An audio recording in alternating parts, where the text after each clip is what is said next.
अभी ना थोड़े दिन पहले हमने लॉक रिव्यू किया था 13450HX के साथ 3056GB, तो उसमें भी काफी लोगों को लगा भैया बड़ा वियर्डली सही पेयर्ड है क्योंकि प्रोसेसर पावरफुल 3056GB VRAM वाला। उससे पहले 12450H के साथ 4050 रिव्यू करा था, उसके अंदर भी यही था कि भैया बहुत ही वियर्डली प्राइस्ड और वियर्डली पेयर्ड था, बिकॉज बहुत ही लो पावर्ड CPU एंड बहुत ही पावरफुल GPU। 4050 अच्छा खासा पावरफुल है अगर हम 3050 से भी कंपेयर करते हैं। अब एक और नई आइटम आई है इनके मोहल्ले में, मार्केट में 12450H के साथ RTX 4060 8GB VRAM वाला GPU एंड ये लैपटॉप 85,000 के आसपास है। और ये ना मेरे को कमेंट सेक्शन से ही पता चला, और भाई लॉक का ना मेरे को सिस्टम समझ में नहीं आ रहा। 50 या 55,000 का बजट ले लो, वहां से शुरुआत लेके 1,25,000 तक आपको लॉक ही लॉक मिल रहा है। और कम से कम ना है भाई साहब 50 से 100 लॉक मिल रहे होंगे इस टाइम पे। इंटेल है, कोई इंटेल आर्क GPU है, कोई एनवीडिया GPU है, बस AMD GPU और रह गया इनका, वो घुसा दो और बस फिर उसके बाद तो 200 हो जाएंगे क्योंकि पेयरिंग ही इतनी सारी है ना इनकी, कोई छोटा CPU बड़ा GPU, बड़ा CPU बड़ा GPU, छोटा GPU बड़ा क्या है ये लेनोवो वालों, तुमने बहुत दिमाग खराब करके रख दिया है। और हाँ, सरदर्द से याद आया, इस टाइम पे ना लिनोवो लॉक से रिलेटेड बहुत ज्यादा कंट्रोवर्सी चल रही है भैया। बैटरी ड्रेन के इशू आ रहे हैं और कुछ मदरबोर्ड डेड के भी इशू आ रहे हैं। इससे रिलेटेड वैसे मैंने कम्युनिटी पोस्ट डाल दी है, उसमें जाके आप रिप्लाई डाल दो अगर आप एक लॉक यूजर हो, या इस वीडियो के कमेंट सेक्शन में अपना फीडबैक जरूर देना, बिकॉज ये सारा फीडबैक मैं ब्रांड के साथ शेयर कर रहा हूँ। एंड जिसके साथ ज्यादा प्रॉब्लम है मेरे को ट्विटर पे टैग करो, लिनोवो को टैग करो, और अगर आपका इशू सॉर्ट नहीं हो रहा तो हम मिलकर उसको सॉर्ट करवाएंगे। और अगर इस लैपटॉप के बिल्ड एंड डिजाइन से शुरुआत करते हैं तो ये लैपटॉप ना 2023 के पैटर्न को फॉलो करता है, क्योंकि अगर आप देखोगे ना यहाँ पे लेफ्ट और राइट साइड में एग्जॉस्ट वेंट मिलते हैं। 2024 वाले में हमारे को जो हाइपर चेंबर कूलिंग वाला सिस्टम मिलता है ना, इसमें लेफ्ट राइट बंद है, सिर्फ पीछे एग्जॉस्ट वेंट है, वो वाला सिस्टम इसके अंदर नहीं है। एंड कितना गर्म ये होगा वो तो आपको बताएंगे आगे, क्या कुछ थर्मल का हिसाब किताब इस लैपटॉप के अंदर। एंड अगर दोनों मॉडल्स को फिजिकली कंपेयर करते हैं तो टॉप लिड हमारे को ऑलमोस्ट सेम मिलती है यहाँ पे, लेकिन कलर्स में हल्का सा डिफरेंस मेरे को फील हुआ। और यहाँ पे जो पीछे वाला पोर्शन है जहाँ पे पोर्ट्स की इन्फॉर्मेशन होती है वो भी थोड़ा सा डिफरेंट हमारे को मिलता है। एंड इंटीरियर लैपटॉप का यहाँ पे 2023 वाले वेरिएंट में सेम कलर वाला कीबोर्ड है, बट 2024 वाले में ब्लैक कीबोर्ड एंड जो लैपटॉप के कलर्स है वो डिफरेंट हमारे को मिलता है। उसके अलावा लेफ्ट राइट में पोर्ट्स और वेंट्स के हिसाब से तो डिफरेंस है। और बाकी अगर आप पीछे से भी देखोगे तो यहाँ पे लेटेस्ट वाले में हनीकॉम टाइप का डिजाइन है और लास्ट ईयर वाले में थोड़ा डिफरेंट टाइप का डिजाइन है। और इस लैपटॉप का वेट 2.45 kg है एंड अगर चार्जर को भी इंक्लूड कर देते हैं तो 2.9 kg के आसपास हो जाता है। तो ऑब्वियसली जैसे लॉक का वेट है वो भारीपन हमारे को मिलेगा। एंड वेट डिस्ट्रीब्यूशन ठीक है, कांच से लीड आराम से ओपन हो जाती है, 180 डिग्रीज तक नहीं जाती है, 160 170 डिग्रीज तक आप कह सकते हो। 2024 वाला पूरा 180 तक चला जाता है। एंड अगर फ्लेक्स की बात करते हैं, यहाँ पे टॉप लिड फ्लेक्स हमारे को ना के बराबर मिलता है, देन कीबोर्ड फ्लेक्स भी काफी ना के बराबर है। Overall build quality is good and screen vowel जैसे कि लॉक में हमारे को ज्यादा मिलता ही है, इसके अंदर भी ऑब्वियसली मिलेगा ही। एंड यस, ये वाला पार्ट देहरादून और उत्तराखंड वाले लोगों के लिए, बाकी लोग टाइम स्टैम्प देख के आगे जा सकते हैं। अगर आपको भी अपने लिए ऐसा लैपटॉप बाय करना है या कोई भी गेमिंग 360 या thin and light laptop buy करना है तो आप लैपटॉप स्टोर विजिट कर सकते हो, जो आपको कैपरी ट्रेड सेंटर के अंदर मिल जाएगा। एंड इनके पास सारे पेमेंट ऑप्शंस अवेलेबल हैं, cash, credit, EMI, debit, credit, जो भी मतलब आप देख लेना वहां जाके। तो डिस्क्रिप्शन में एड्रेस दे दूंगा, कॉन्टैक्ट डिटेल्स दे दूंगा, मैसेज करके या कॉल करके जाना, सही लैपटॉप स्टोर पे जाना। एंड अगर तकनीकी बातें करते हैं तो Intel Core i5 12450H processor है इसके अंदर, जो हमारा 8 कोर 12 थ्रेड्स वाला प्रोसेसर है, 4 P कोर्स है इसके अंदर एंड 4 ही E कोर्स है। 16GB रैम मिलती है, डुअल चैनल में 8GB की 2 स्टिक लगी है, 4800 मेगाहर्ट्ज क्लॉक स्पीड वाली DDR5 रैम है एंड 2 स्लॉट जैसे कि इसके अंदर मिलता है, मैक्सिमम 32GB तक आप अपग्रेड कर सकते हो। लेकिन यहाँ पे दोनों स्लॉट भरे हुए हैं, अगर 32 में करना है तो दोनों 8-8 के निकाल के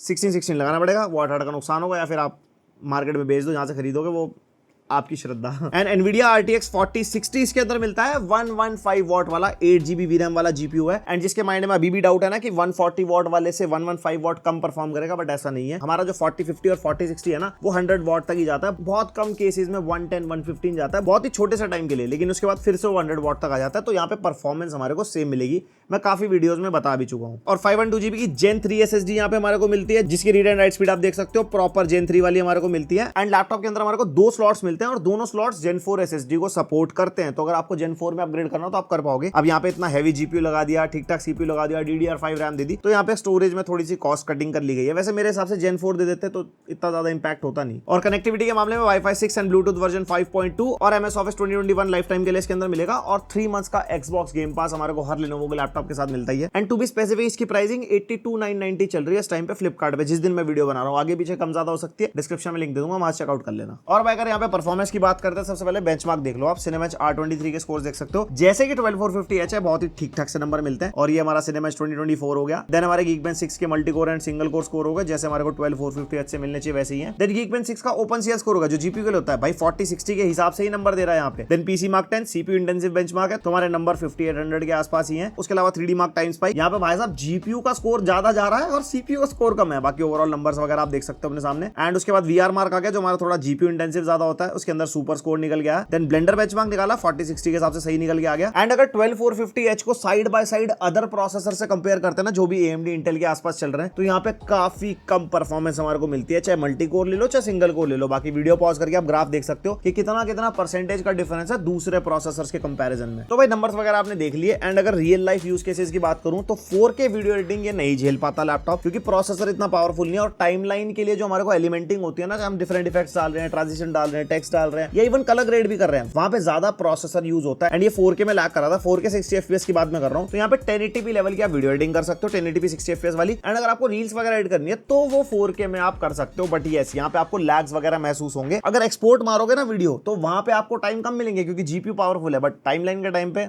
डेफिनेटली ये दिक्कत करने वाला है। फोटोशॉप, इलस्ट्रेटर वगैरह चला रहा हूं, उसके अंदर कोई दिक्कत नहीं आने वाली। 3D मॉडलिंग, रेंडरिंग वाले अगर आप टास्क करोगे तो ये बहुत कॉम्प्लिकेटेड है इस लैपटॉप के मामले में, क्योंकि जब भी आप जीपीयू इंटेंसिव टास्क करते हो ना और इस टाइप के आप प्रोडक्टिव सॉफ्टवेयर चलाते हो, तो वहां पे ना सीपीयू और जीपीयू का दोनों का इक्वल रोल होता है। इवन रैम ऑल्सो, यहाँ पे 16 GB रैम है, वहां पे कोई दिक्कत नहीं है। 4060 है, वहां पे कोई दिक्कत नहीं है। बट सीपीयू की जगह, मतलब यहाँ पे हम बॉटलनेक वर्ड यूज कर सकते हैं, क्योंकि जहां पे सीपीयू के ऊपर लोड आएगा ना, तो वो अपना 100% यूसेज देगा, एंड जीपीयू अपना 100% रोल दे ही नहीं पाएगा उसके अंदर, जिसके अंदर आपको परफॉर्मेंस में लैग्स वगैरह महसूस हो सकते हैं। मतलब आपका वर्क फ्लो इतना स्मूथ नहीं होगा। उसके अलावा म्यूजिक प्रोडक्शन के लिए देख रहे हो तो डेफिनेटली सीपीयू अच्छा, कोई दिक्कत नहीं है। कोडिंग वोडिंग इस पे हो जाएगी, मल्टीटास्किंग इस पे हो जाएगी। एंड अगर स्ट्रीमिंग के लिए सोच रहे हो तो स्ट्रीमिंग के लिए भी ना स्ट्रीमलैब्स आप चलाते हो, तो वहां पे सीपीयू हमारे को पावरफुल चाहिए होता है, और यहाँ पे सीपीयू ही इस लैपटॉप का पावरफुल नहीं है। तो ओवरऑल अगर परफॉर्मेंस को कंक्लूड करते हैं ना, तो अगर आप प्रोडक्टिविटी के लिए लैपटॉप देख रहे हो तो डेफिनेटली ये ऑप्शन नहीं है 80 या 85,000 के हिसाब से, बिकॉज इसी प्राइस पॉइंट पे आपको बेटर सीपीयूज मिलने शुरू हो जाते हैं विद 4050। बट वहां पे काफी बैलेंस्ड हिसाब किताब होता है। बट यहाँ पे जीपीयू बहुत पावरफुल है, सीपीयू इतना पावरफुल नहीं है। अब ऐसा नहीं है कि कोई प्रोडक्टिव टास्क करा नहीं सकता, मैं कह सकता हूं एंट्री लेवल के लिए ज्यादा सही है, बिकॉज ये प्रोसेसर ना हमारे को यूजुअली 70,000 वाले लैपटॉप्स में मिल जाता है, इवन 65,000 रुपीज। लेकिन जब 80-85 का बजट है, तो डेफिनेटली आप पावरफुल सीपीयूज के लिए जा सकते हो ना, जहां पे ज्यादा बेटर वीडियो एडिटिंग, ज्यादा बेटर प्रोडक्टिव टास्क, जितनी भी मैंने चीजें आपको बताई वो बेटर हो जाएंगी as compare to this laptop. थोड़ा सा इस चीज को क्लियर करना, सब कुछ हो सब लैपटॉप्स में जाता है, बट बहुत सब्जेक्टिव है कि कैसा किस लेवल पे आपको करना है,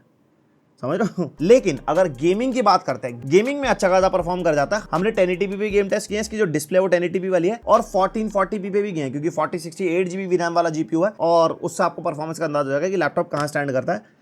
बाकी फिर आगे बात करते हैं। तो भाई यहाँ पे स्टार्ट करें सबसे पहले वैलोरेंट से, और यहाँ पे सेटिंग्स को हाई पे रखा है, क्योंकि हमारे लैपटॉप में 16GB रैम है और प्रोसेसर भी हमारा ठीक ठाक सा है, और उसके हिसाब से हमारे को आराम से 270-300 FPS के आसपास मिल रहा है, जो कि ठीक है। मतलब वैलोरेंट में आपको प्लेबल FPS मिल जाएंगे। एंड यहाँ पे हमारा सीपीयू जो है 40-45 वॉट तक पावर ड्रॉ कर रहा है, एंड 70 डिग्रीज के आसपास सीपीयू टेम्परेचर है, और जीपीयू को यूज नहीं होता वैलोरेंट में, तभी वो ठंडा पड़ा है। बाकी आगे देख लेते हैं। उसके बाद टेस्ट कर रहे हैं CS2, सेटिंग्स रखी है वेरी हाई पे, और CS2 हमारा जीपीयू और सीपीयू बहुत इंटेंसिव गेम बन चुका है। एंड यहाँ पे आप देख सकते हो हमारा सीपीयू टेम्परेचर हाई होते हुए, अभी ये सेकंड ही गेम है, और जीपीयू कंज्यूम हो रहा है 6GB रैम के आसपास, और FPS यहाँ पे 1080p के हिसाब से बढ़िया मिल रहा है, 160-170 के आसपास। उसके बाद टेस्ट करें Far Cry 6 अल्ट्रा सेटिंग्स पे, यहाँ पे 100+ FPS हमारे को मिल रहा है। अब इतने ज्यादा FPS क्यों मिल रहा है, ध्यान रखना, 1080p पे टेस्ट हो रहे हैं, और जीपीयू बहुत तगड़ा है, तो उसके हिसाब से यहाँ पे FPS को जज करना। फिर GTA 5 वेरी हाई सेटिंग्स पे, एंड यहाँ पे हमारे को आराम से 110-120 FPS के आसपास मिल रहा है। इसके अंदर भी मामला बढ़िया है गेमिंग का। उसके बाद टेस्ट करें Forza Horizon 5, और यहाँ पे हमने सेटिंग्स रखी है एक्सट्रीम पे, और DLSS फ्रेम जनरेशन इसके अंदर मिलता है, और रे ट्रेसिंग हाई पे हो जाती है एक्सट्रीम प्रीसेट के अंदर ना। एंड उसके हिसाब से हमारे को यहाँ पे भाई 90, 100, 110 FPS मिल रहे हैं बोथ ऑफ द सिनेरियोस। ज्यादा FPS में डिफरेंस नहीं है फ्रेम जनरेशन लगाने के बाद भी। और जीपीयू की कंजम्पशन आप देखो 7.8 GB के आसपास, इसलिए यहाँ पे FPS भी बढ़िया मिल रहा है। और बाकी उसके बाद हम टेस्ट करें RDR2 fever quality and DLSS मिलता है इसके अंदर, और भाई 4060 बढ़िया परफॉर्म कर रहा है, मतलब 70, 80, 90 FPS मिल रहे हैं 1080p पे। उसके बाद call of duty Warzone 2.0 extreme preset पे टेस्ट कर रहे हैं, और DLSS फ्रेम जनरेशन वैसे इसके अंदर आता है, हमने लास्टली चेक करा था, लेकिन इस बार वाली टेस्टिंग में वो शो नहीं कर रहा था, तो यहाँ पे नॉर्मल DLSS है। एंड यहाँ पे भी हमारे को 90-100 FPS के आसपास मिल रहे हैं। लेकिन यहाँ पे आप देख सकते हो सीपीयू बढ़िया गर्म हो चुका है, क्योंकि ये जो चेसी है ना, ये 2023 वाले लॉक वाली है, और अभी वाला जो लॉक है ना, उसके अंदर ज्यादा बेटर थर्मल्स मिलते हैं हमारे को, जैसे आपने 13450HX वाले में या इवन 14700HX वाले लैपटॉप में देख ही लिया होगा। तो यहाँ पे टेम्परेचर्स भाई हायर साइड जाएंगे। उसके बाद टेस्ट करें the last of us, ultra settings है, और DLSS का सिनेरियो आपके सामने ही है, एंड यहाँ पे बढ़िया 60, 70, 80 FPS के आसपास मिल रहा है। Then Hogwarts legacy extreme settings, यानी कि रे ट्रेसिंग अल्ट्रा पे हो जाता है, और फ्रेम जनरेशन मिलता है इसके अंदर। एंड फ्रेम रेट देखो भाई, फ्रेम जनरेशन लगाने के बाद जस्ट डबल हो चुका है। वैसे इनपुट लैग हो जाता है फ्रेम जनरेशन लगाने के बाद, क्योंकि AI जनरेटेड फ्रेम्स गेम्स होते हैं, बट स्टोरी गेम्स में मेरे को ऐसा कोई फील हुआ नहीं है। बट यहाँ पे आप देख सकते हो भाई परफॉर्मेंस बढ़िया है, और यहाँ पे आप देख सकते हो टेम्परेचर भाई 90 प्लस जा चुके हैं, और जो हमारा रूम टेम्परेचर है वो 28-29 डिग्री के आसपास है, तो आप उससे अंदाजा लगा सकते हो। Then horizon forbidden west very high settings पे टेस्ट कर रहे हैं, और इसके अंदर फ्रेम जनरेशन मिलता है, एंड इसके अंदर हमारे को लगभग सेम से FPS मिल रहा है दोनों सिनेरियोज में। एंड ओवरऑल आई से की प्लेबल परफॉर्मेंस है, बिकॉज जीपीयू वीरैम अच्छी खासी मिलती है। देन स्पाइडरमैन मुरली भैया वेरी हाई सेटिंग्स और ray tracing of frame generation लगाया पहले वाले सिनेरियो में, बढ़िया फ्रेम रेट जैसे आने चाहिए 4060 के हिसाब से। उसके बाद रे ट्रेसिंग को वेरी हाई पे कर दिया था। यहाँ पे भी दोनों केसेस में बढ़िया प्लेबल FPS मिल रहा है। देन साइबरपंक अल्ट्रा सेटिंग्स, और अल्ट्रा सेटिंग्स लगाने के बाद यहाँ पे 80 to 130 FPS मिल रहे हैं दोनों सिनेरियोज में, लाइक फ्रेम जनरेशन एक तरफ क्वालिटी में। लेकिन रे ट्रेसिंग को फिर हमने अल्ट्रा पे भी टेस्ट किया, एंड जैसे कि 1080p रेजोल्यूशन है तो डेफिनेटली यहाँ पे 30 प्लस FPS मिल रहा है रॉ परफॉर्मेंस, एंड यहाँ पे फ्रेम जनरेशन लगाने के बाद भाई 90-100 के आसपास। उसके बाद आता भाई मेन पड़ाव, अब हम टेस्ट कर रहे हैं यहाँ पे 1440p पे, एंड एक्सट्रीम प्रीसेट लगाया हॉगवर्ट्स लेगेसी के अंदर, और फ्रेम जनरेशन भी लगाया, और रे ट्रेसिंग भी अल्ट्रा पे है, एंड यहाँ पे 1440p पे फ्रेम जनरेशन पे एक्सट्रीम सेटिंग्स पे बढ़िया प्लेबल यानी कि 50-55 FPS मिल रहे हैं, यानी कि जीपीयू की परफॉर्मेंस बढ़िया है। रॉ परफॉर्मेंस में इतने अच्छे फ्रेम रेट नहीं है, बट यहाँ पे खेल सकते हो आप गेम एक्सट्रीम सेटिंग्स पे। उसके बाद the last of us check किया और अल्ट्रा सेटिंग्स रखी और DLSS का सिनेरियो सेम रखा, यहाँ पे भी हमारे को स्टेबल 60 फ्रेम रेट मिल रहे थे DLSS लगाने के बाद। इवन मतलब दोनों केसेस में 60-55 के आसपास मिल रहे थे। 1440p परफॉर्मेंस लैपटॉप की भाई अच्छी है, और 1440p पे टेस्ट करते टाइम ना हमारे टेस्टिंग में गैप था, तो इसलिए CPU टेंपरेचर्स फिर से कम हो चुके हैं। उसके बाद लास्टली हमने RDR2 टेस्ट करा, सेम सेटिंग्स रखी जो हमने 1080p पे रखी थी, एंड इसके अंदर भी भाई 60-70 FPS मिल रहे हैं, यानी कि जितने भी अच्छे GPU इंटेंसिव गेम होंगे, आप AAA टाइटल्स वगैरह अगर इस लैपटॉप को बड़ी स्क्रीन पे लगा के मॉनिटर पे लगा के खेलना चाहोगे ना, तो आराम से high to ultra sometimes medium settings पे खेल पाओगे डिपेंडिंग अपॉन द गेम। और जैसे कि हमारा 15.6 इंच का लैपटॉप है, तो यहाँ पे हमारे को फुल साइज का कीबोर्ड मिल जाएगा, यहाँ पे नंपैड इंक्लूडेड है, and single colour backlight keyboard मिलता है। इसके अंदर हमारे को व्हाइट कलर की लाइट मिलेगी, और अंधेरे में बढ़िया ठीक ठाक चमक जाती है। और यहाँ पे ट्रैक पैड रेक्टेंगुलर है जैसा लॉक का है हमारे पास, फुली क्लिकेबल, मल्टी जेस्चर को सपोर्ट करता है। ओवरऑल कीबोर्ड एंड माउस में कोई दिक्कत नहीं है। एंड अगर इसके कीबोर्ड पे आप गेमिंग करते हो तो WASD पे भाई बहुत हाई टेंपरेचर जाते हैं 43 के आसपास, और जो चिपसेट वाला एरिया ऑब्वियसली वो तो ज्यादा होता ही है, 47-48 जा रहा था टेंपरेचर बॉडी का। एंड हमारे स्पेस बार के आसपास भी भाई काफी ज्यादा टेंपरेचर थे, 43, 48, 45 के आसपास। तो अगर आप इसके कीबोर्ड पे गेमिंग करोगे तो डेफिनेटली आपको काफी गर्म फील होगा इसका कीबोर्ड। एंड अगर छेदों की बात करते हैं तो यहाँ पे राइट साइड में हमारे को शटर बटन मिल जाता है फॉर वेबकैम, यहाँ पे हम ऑन द गो वेबकैम बंद कर सकते हैं। And USB 3.2 Gen 1 type A वाला पोर्ट मिल जाता है। देन लेफ्ट साइड में हमारे को एक USB 3.2 Gen 2 type C port, display output को भी सपोर्ट करता है, DP 1.4 यानी कि रेजोल्यूशन रिफ्रेश रेट आप चेक कर सकते हो ऑनलाइन मैक्सिमम कितना होगा, और जो डिस्प्ले का आउटपुट होगा वो RTX 4060 से होगा, and fast speed data transfer को भी सपोर्ट करता है। एंड Lenovo ने अपने थंडरबोल्ट 4 पोर्ट क्यों नहीं दे रहे, ना ही लीजन के अंदर है ना लॉक के अंदर है, ऐसा क्यों हो रहा है भाई? पहले तो बढ़िया चल रहा था हिसाब किताब। एंड बाकी हमारे को बैक साइड मिल जाता है पोर्ट, एक पावर इनपुट का पोर्ट हो गया, एक RJ45 लैन पोर्ट हो गया, 2 USB 3.2 Gen 2 टाइप ए वाले पोर्ट हो गए, एंड एक HDMI 2.1 का पोर्ट हो गया जो हमारा 4060 से ही आउटपुट देता है। तो पोर्ट्स के मामले में कोई कमी नहीं है, 3 टाइप ए वाले पोर्ट मिल रहा है, type C port full fledged मिल रहा है। थंडरबोल्ट 4 होना चाहिए था, नेक्स्ट जनरेशन में जरूर देना। एंड यस मक स्विच मिलता है इसके अंदर हमारे को, Lenovo Vantage में जाके आप DGPU IGPU पे चेंज वगैरह कर सकते हो। यहाँ पे हाइब्रिड मोड भी हमारे को मिलता है for better performance and better battery backup. मैं काफी बार बता चुका हूँ इस चीज के बारे में। अगर आप रेगुलर नहीं देखते तो सब्सक्राइब कीजिए और अदर लैपटॉप की वीडियोस देखिए। धन्यवाद। अरे रुको अभी आगे वीडियो भी है।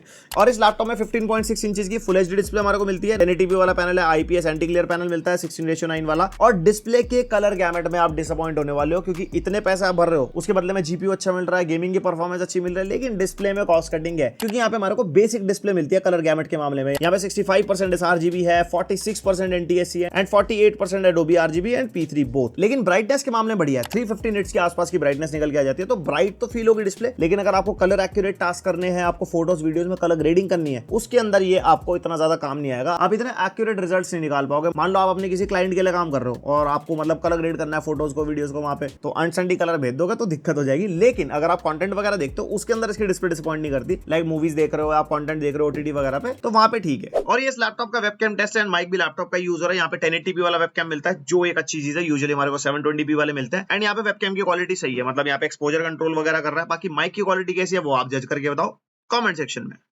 ठीक है भाई साहब। जैसे कि 2023 वाले पैटर्न को फॉलो करता है, वैसे तो 2024 वाले के भी स्पीकर सेम से ही हैं। 2 वॉट के 2 स्पीकर मिलते हैं, ज्यादा लाउड नहीं है बट क्लियर है, बट ओवरऑल लाउडनेस में आपको वो फील होगा कि हाँ थोड़ी और ज्यादा लाउड होती तो मजा आता। डिसेंट साइड के स्पीकर आप मान सकते हो। और भाई जैसे कि Lenovo लॉक है तो 60 Wh की बैटरी के साथ आता है, एंड बैटरी से आप 1 आवर से लेके 3 आवर्स तक का बैटरी बैकअप आप एक्सपेक्ट कर सकते हो, डिपेंडिंग अपॉन योर यूसेज। किस टाइप का मोड आपने लगा रखा है, लाइक परफॉर्मेंस मोड पे यूज कर रहे हो, बैलेंस मोड पे यूज कर रहे हो, बैटरी वाले मोड पे यूज कर रहे हो, IGP पे यूज कर रहे हो, DGP पे यूज कर रहे हो, किस टाइप का टास्क कर रहे हो, कीबोर्ड बैकलाइट कैसी है, ब्राइटनेस कैसी है, अकॉर्डिंगली आपका बैटरी बैकअप वेरी करेगा। Max to max 2.53 hours, minimum 1 hour का बैकअप निकल जाएगा according to different use cases. और सीधी सी बात है, battery backup on a decent side, ज्यादा अच्छा भी नहीं है, बिकॉज अदर ब्रांड्स में इसी प्राइस पॉइंट पे 90 वॉट आवर या 83 वॉट आवर लगभग मिल जाती है। लॉक के अंदर बैटरी एक ड्रॉबैक साइड है। तो ये तो हो गया इसका पूरा रिव्यू। एंड अगर कंपैटिटिवली लैपटॉप से कंपेयर करते हैं तो 80,000 के आसपास में हमारे को नाइट्रो वी मिलता है। उसके अंदर 13420H है, डेफिनेटली 12450H से बेटर परफॉर्म करता है in multi core and single core both. And अगर जीपीयू की बात करते हैं तो उसके अंदर 40 50 75 वॉट मिलता है। तो ऑब्वियस सी बात है, इस लैपटॉप के अंदर जीपीयू अच्छा घुसा रखा है एंड डेफिनेटली अपने प्राइस पॉइंट के हिसाब से बहुत बढ़िया जीपीयू के साथ ही लैपटॉप आता है। डेफिनेटली 40 50 से तो बेटर परफॉर्म करेगा। बाकी रैम होगी उसके अंदर भी लगभग सेम है। डिस्प्ले के मामले में से लॉक इज बेटर, क्योंकि कलर कैबिनेट के मामले में तो दोनों लैपटॉप सेम है, लेकिन जो ब्राइटनेस है ना, इसके अंदर 350 निट्स के आसपास की ब्राइटनेस मिलती है, जो डेफिनेटली नाइट्रो वी से बेटर है। एंड अगर इस प्राइस पॉइंट के आसपास आप देख रहे हो ना, तो मैं कहूंगा नाइट्रो वी से बेटर आप इस लैपटॉप को लो। स्टिल वो एक थिन सीरीज का गेमिंग लैपटॉप है, अंडर 2 kg आता है, थोड़ा सा बेटर प्रोसेसर मिलेगा, बट ऑब्वियस ही बात है, अगर अल्टीमेटली देखते ना प्राइस पॉइंट के हिसाब से, तो ये जीत जाता है बहुत सारे सिनेरियोज में। तो दिस इज बेटर। और इसी प्राइस पॉइंट पे भाई कलरफुल का लैपटॉप भी भाई पूरी टक्कर दे रहा है मार्केट में। हमने कलरफुल के ऊपर अभी रिसेंट में एक वीडियो बनाई, पहले तो वो वाली वीडियो देख लेना, बाकी वाला पॉइंट सुन के जाओ, उसके बाद थोड़ा बाइंग डिसीजन उस वाली वीडियो से बना सकते हो आप कि वो इतना कॉन्ट्रोवर्शियल लैपटॉप क्यों है। लेकिन अगर आप देखोगे ना उस लैपटॉप की स्पेक्स, i7 12th जनरेशन उसके अंदर आता है, डेफिनेटली इससे बेटर है।